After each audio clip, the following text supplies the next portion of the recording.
Presley. Today I'll be introducing you to me and my 2001 Buick LeSabre. This is my first ever YouTube video. I really just want to get the handle on making the format for the videos and editing it all and just, you know, building the skill for it. Today I'll be diagnosing my car, showing you exactly what's going on with it. It has been wrecked 3 times since I've had it. It's been passed down throughout my family.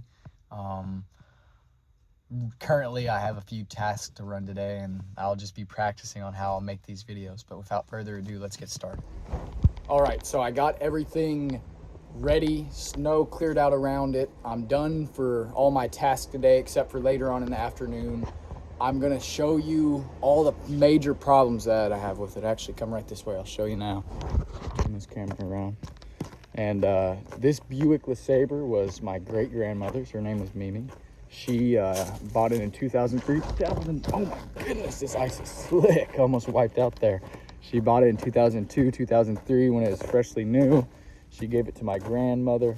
My grandmother gave it to my mother. My mother gave it to my sister. My sister gave it to me whenever I was 18. A lot of body damage, some interior trouble. The motor honestly looks very fine, other than a valve cover leak it looks like over here on the side. That'll be an easy fix. The oil is black but good. My coolant is full, but it looks like clay for sure. I looked inside of my radiator and my reservoir. If you look down in there, it's hard to see, I know. Very bad, nothing a good flush won't fix. I appear to not have any other leaks. My transmission is good. Let's get to the body damage now. So as you can see, let's start off with the first wreck. My sister's husband sideswiped a car, dented this front fender. The door honestly has made it out pretty good. So did the passenger door, except for this. And then this back fender is very, very bad. Makes noise each time you open and close it. Well, not too bad. I think it's this door that does it. This, I don't know what I'm gonna do about this. This can't really be fabricated, at least not by me. I'll probably have to pick up welding to fix that. This top piece up here could certainly be pulled out, I think. That was the first wreck, probably 10 years into this thing's life, 10, 15 years. Then once I got it, I was a brand new driver. I hit 2 big old deer, smashed my whole bumper, broke my headlight housings. The black frame that holds the headlight housings together is broken. The hood was dent and the latch wouldn't latch no more, so I drilled a hole through it and chained it shut. This was one of the biggest issues with me keeping this thing street legal was the headlights. Okay, now let's go over here and check out the interior. The driver's side is very good, not very much damage at all. It needs a wash, that's for sure. The only thing wrong is this window actuator. The driver rear, driver front window is very nice. Very nice. Borat. Here's my second biggest problem with this car. You might be thinking, Logan, why is your car got wood blocks under it? My steering column has fallen down onto the 2 clips, and I can't get them back in there. And the 2 further bolts down there has snapped, I believe. This shouldn't be a very hard fix. I believe I can tap those bolts and get through it like that. I will today be jumping the car, reading the codes. I will be taking out this driver's seat to get a better look at the steering column. My 2 main big fixes for this vehicle in the next month or 2 is the front end and the steering column. After I get those 2 fixed, the passenger side and the interior and the cleaning and the detailing will all come with it. Let me get this car jumped and we'll read the code, see what it says. I'll be right back. I currently have the battery hooked up to the trickle charger. I won't be able to remove the seat until the battery is charged and I can start it and let it run for a little bit and idle. So for the time being, I'm going to explain what I want to do with this series. It'll probably have like a crazy name, like turning my Buick LeSabre into a supercar, part 1. More than likely, I won't be doing that. I don't have very much money as it is. I just wanted to start, you know, you got to start somewhere. So my plan is to fix this car up because it's a family car and I should take better care of it since it's mine. It's my responsibility, and I'd like to video blog that and the the progression of my skills as a mechanic and my progression of my skills as a filmer or editor, or just any skill that I'm willing to pick up, my ability to learn it and master it.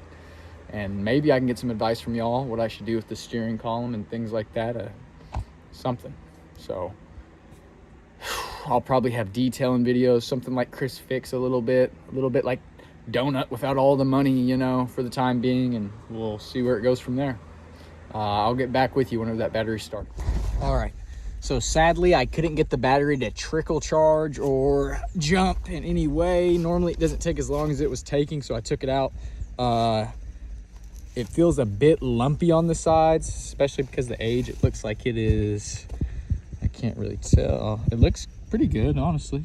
Roll King, I don't see a year or anything. 2019, and this is a 2-year battery, so definitely not getting my warranty on this. I'm gonna bring it to Walmart and have them test it. Their tester's nicer than mine. Maybe they can charge it for me just to see. All it took was a 113 for the clip bolt that holds it down and 2 number 7s for the terminal pieces. My positive is hunky-dory. My positive is a little bit stripped, so if I can find one of those there, I might pick me one up. I might need to get me a new battery though, so let's head to the Walmart and get this tested. All right, everybody, I just got back from the Walmart. They tested my battery, and it is showing here. I'll turn this paper around here and show you. It says replace battery, failed defect. It is testing for cold cranking amps. It's a 2019 battery, so I assumed that something like this would happen. Only 8.3 volts. So I called all the places around, getting prices and seeing what kind of cold cranking amps they got, and the cheapest is a town over. The Roll King has a battery for 70 bucks or so. So this afternoon, whenever I bring my fiance to work, I will stop by the Roll King and pick that up, and then next time you'll see me, I will be putting that in, so stay tuned. All right, there she is, everybody. All hooked up, ready to go. Can already tell the difference. The lights on the vehicle are on. I do have a headlamp on. It got dark on me. Took me a little while to get home from the Roll King. I'll mess with that later, but as you can tell, as soon as I hooked it up, all the lights turn on. It is currently dark out here now. I got my headlamp on. As you can see, let's go give it a start, see what it does. The audio might be worse on these clips since I don't have my AirPod in, but let's take a look. All right. Let's see if she'll fire up for me. It's seeming good. Come on. Wow. Oil lights. Okay, that's off. Let me turn my wheel straightener out. Door ajar. I don't see any check engine. My fuel light's on. Odo. Let's see. 144, 329. It got a little bit of a rough idle here. I can feel it shaking. Let's go look at the motor bay. Wow. The light under here still works. As you can see, not seeing any obvious leaking straight from startup. That looks new and wet down there.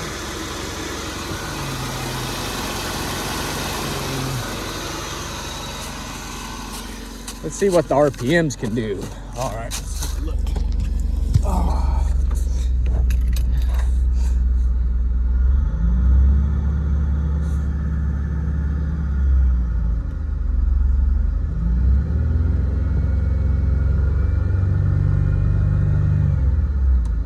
All right, a little bit of whining from all the, I don't know, just time that it hasn't been running, but at least we got it started. I'm going to scan the codes on my little fixed here.